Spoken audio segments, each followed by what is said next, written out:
Buenos días, tardes o noches, sea a la hora que estén viendo esto, espero que estén bien.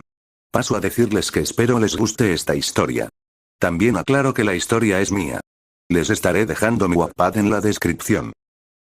Capítulo 1. Cenizas y un nuevo pulso. El primer recuerdo consciente no fue una imagen clara, sino una sensación.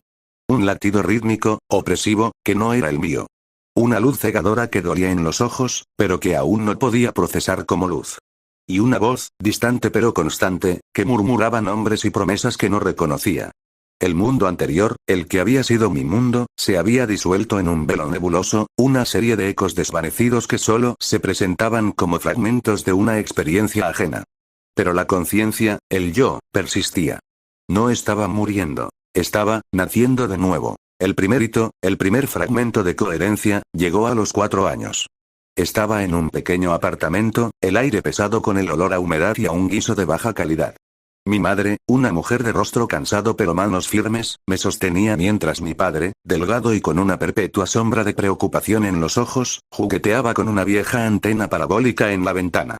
La imagen de la televisión, granulada y parpadeante, mostraba un noticiero sobre el éxodo terrestre, un plan para colonizar Marte y los cinturones exteriores.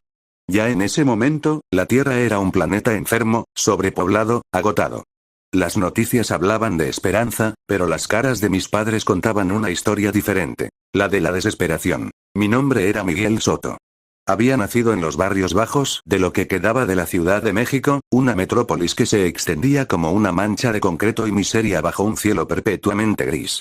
No el brillo futurista que algunos imaginaban, sino una distopía funcional, donde la gente se amontonaba en edificios decrépitos y las promesas de una vida mejor en las colonias espaciales eran solo un sueño para los que no tenían conexiones ni dinero. Mis habilidades no se manifestaron con un dolor agudo o una interfaz flotante como en un videojuego, sino como una diferencia sutil. Una agudeza para percibir patrones, para leer el subtexto de las conversaciones. Mi oído era inusualmente fino, captando la vibración de un motor defectuoso a 2 cuadras o el ritmo nervioso de una persona que mentía. Mis ojos, aunque los de un niño, no se conformaban con la superficie. Podía ver las imperfecciones en una estructura, la tensión en un cable de acero, el punto exacto donde una tubería oxidada cedería. Lo más extraño era la memoria.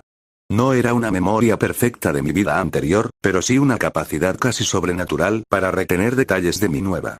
Los rostros, las rutas, las palabras, las texturas, todo se almacenaba con una precisión casi fotográfica. No lo entendía, pero lo usaba. La infancia de Miguel Soto no fue idílica. Crecí rápido en las calles cubiertas de escombros de Ciudad de México en la década de 2050. Mientras otros niños jugaban con basura reciclada, yo observaba. Observaba a los pequeños carteristas que se movían como sombras, a los traficantes que negociaban sus mercancías en callejones oscuros, a los agentes de seguridad corporativos con sus armas pesadas y sus miradas vacías. Aprendí a distinguir el sonido de una sirena policial real de una falsa, el tipo de coche que usaban los lobos matones de bandas, y cómo se movía un hombre con un arma oculta bajo su chaqueta. No era curiosidad, era supervivencia. Mi padre trabajaba en una planta de reciclaje, un trabajo peligroso y mal pagado, donde la maquinaria vieja y la falta de protocolos de seguridad eran una constante amenaza. Mi madre hacía costura a mano para una pequeña fábrica que apenas pagaba el alquiler. El aire en casa era de preocupación, de miedo al desalojo, a la escasez. Aprendí a ser útil. A los 7, ya podía reparar electrodomésticos con cables y herramientas improvisadas, una habilidad innata que me sorprendía incluso a mí mismo. Desmontaba radios viejas, reparaba las luces parpadeantes, incluso logré que la vieja televisión mostrara una imagen más clara de vez en cuando. La interfaz con tecnología residual no era una habilidad que brillara en mi mente, pero era una conexión intuitiva. Mis manos sabían cómo funcionaban las cosas, incluso cuando la lógica se me escapaba. A medida que la década de 2060 se asentaba, la retórica sobre la migración espacial se intensificó. Los anuncios gubernamentales y corporativos prometían un futuro brillante en Marte, en la Luna, en los cinturones de asteroides. Pero la realidad en la Tierra era sombría. La atmósfera se sentía más pesada, las lluvias ácidas eran más frecuentes, y las enfermedades respiratorias una plaga. La brecha entre los que podían permitirse un pasaje al espacio y los que se quedaban atrás se hizo un abismo. Mi familia estaba en el fondo de ese abismo. Fue entonces cuando la sombra de la guerra de Titán comenzó a extenderse. Al principio, eran solo rumores, noticias de un conflicto creciente entre facciones militares en las colonias de Júpiter. Pero pronto, los rumores se convirtieron en reclutamiento forzoso y en propaganda agresiva. La Tierra, desesperada por recursos y control, se preparaba para enviar sus propios soldados a la carnicería interplanetaria. Vi a jóvenes de mi barrio, apenas mayores que yo, siendo arrastrados a los centros de reclutamiento, sus ojos llenos de una mezcla de miedo y una falsa esperanza de grandeza. No fui reclutado, era demasiado joven. Pero el ambiente cambió. Las calles se militarizaron, la escasez de recursos se acentuó. La supervivencia se hizo más ardua. Fue durante este período que me hice consciente de la existencia de organizaciones más grandes, más sombrías que las bandas callejeras. Rumores susurraban sobre el Dragón Rojo, una red criminal que parecía estar en todas partes, controlando el flujo de bienes, la información e incluso algunas de las naves de evacuación clandestinas que prometían llevar a los desesperados lejos de la Tierra. A los 12 años, ya no era un niño que solo observaba. Era un superviviente. Mis manos, ahora más grandes y fuertes, podían manejar algo más que herramientas. Había aprendido a moverme sin ser visto, a evitar las patrullas, a deshabilitar cámaras de seguridad sencillas, a forzar cerraduras básicas. No tenía maestros, solo la necesidad. El superconocimiento seguía siendo una habilidad latente, una intuición más que un conocimiento consciente, pero me guiaba.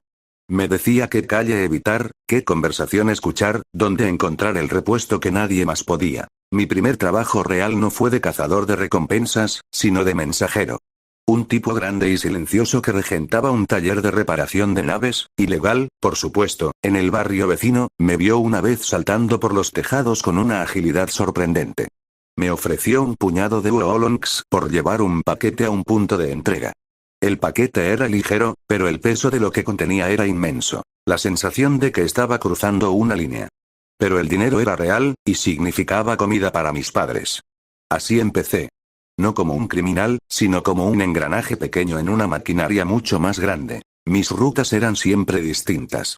Aprendí a memorizar patrones de guardia, horarios de entrega, puntos ciegos. Me familiaricé con la topografía subterránea de la ciudad, los túneles de servicio, las alcantarillas, los pasajes olvidados. Mi análisis de sistemas, nivel 1 se perfeccionaba en cada carrera, no como una habilidad consciente, sino como una segunda naturaleza que me gritaba punto débil, vía de escape, peligro inminente. Un día, mientras entregaba un paquete en un distrito más pudiente, fui testigo de algo que me heló la sangre. Un grupo de hombres, vestidos de negro y con un tatuaje de dragón rojo en el cuello, se enfrentaba a otro grupo en un callejón. Las armas brillaron, hubo disparos, y una figura esbelta con un cabello rizado y una mirada gélida se movía con una eficiencia brutal.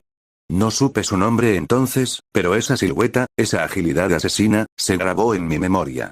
Años después, cuando su nombre empezó a circular entre los cazadores de recompensas, lo reconocería: Vicious. No fui parte de ese conflicto, pero lo presencié. Fue un escalofrío, una prueba de que había mundos oscuros más allá de mis calles, y que la violencia era una moneda de cambio en ellos. La guerra de Titán llegó a su clímax. Las noticias eran de masacres, de millones de vidas perdidas, de la destrucción de colonias enteras. La Tierra, ya de por sí un lugar asfixiante, se volvió aún más desesperada. La gente se agolpaba en los puertos espaciales, pagando fortunas a contrabandistas para escapar del planeta moribundo. Fue la huida más grande de la historia de la humanidad. El sistema de Gates, portales interplanetarios, se convirtió en la única esperanza, pero también en el foco de la codicia y la corrupción. A los 15 años, cuando las últimas naves grandes de evacuación partían, mis padres hicieron lo impensable. Vendieron todo lo que tenían, cada pequeña reliquia, cada trozo de dignidad, para conseguir 2 pasajes en una nave de evacuación legal. Era una nave vieja, una de las últimas, con destino a un cinturón de asteroides que prometía una vida dura, pero al menos una vida. Mi madre lloró al despedirse, mi padre me abrazó con una fuerza que no recordaba. Me habían dejado atrás. No por crueldad, sino porque un tercer pasaje era inalcanzable. Me dijeron que me enviarían dinero, que me buscarían cuando pudieran. Una promesa vacía en un universo sin piedad. Me quedé solo. Un adolescente en una tierra moribunda. Los edificios se desmoronaban, las infraestructuras colapsaban, y la ley era una broma cruel. Fue el momento de la verdad. Podía sucumbir a la desesperación y convertirme en una estadística más de la Tierra post-éxodo, o podía usar todo lo que había aprendido. Tomé la decisión. No esperaría a ser rescatado. No me convertiría en presa. Utilizaría lo que era, lo que el doloroso proceso de reencarnación y esta dura vida me habían dado. Mis habilidades de observación, mi memoria, mi intuición tecnológica y mi creciente capacidad para el combate cuerpo a cuerpo, aprendida a base de peleas callejeras y la necesidad de defenderme de los depredadores de la ciudad. Me convertiría en un lobo. No por el dinero, no al principio. Sino por la supervivencia. Mi primer objetivo fue abandonar la Tierra. Sabía que los últimos restos del Dragón Rojo y otras organizaciones criminales aún pululaban por los restos de los puertos espaciales abandonados, buscando aprovecharse de los pocos rezagados. Yo sería uno de esos rezagados, pero no una víctima. Ya no. Mi vida como Miguel Soto, el niño de la Tierra agonizante, había terminado. Mi vida como algo más, como un futuro cazador de recompensas, apenas comenzaba en las cenizas de un mundo olvidado. El vasto, frío y peligroso universo